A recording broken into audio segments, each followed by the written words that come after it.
Arrainaren algoritmoa hasten gara erabiltzen 3. mailan biderketa taulak ikasten hasten direnean. 7ko taula agian ez dute oraindik ikasi, baina dagoeneko ezagutzen dituzte 2koa eta 5koa. Beraz, 7 deskonposatzen dugu 2 eta 5-en. 2 aldiz 5, 10, 5 aldiz 5, 25, 10 gehi 25, 35. Honek banatze propietatearekin zerikusia du.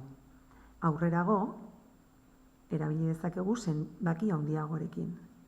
12 aldiz 15 egiteko adibidez, 12 deskonposatuko dugu, 10 eta 2. 10 aldiz 15, 150, 2 aldiz 15, 30, 150 gehi 30, 180. Edo 14 aldiz 16.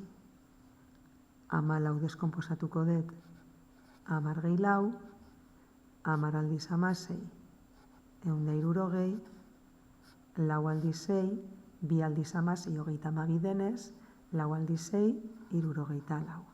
Beraz, 160 gehi 64, 224.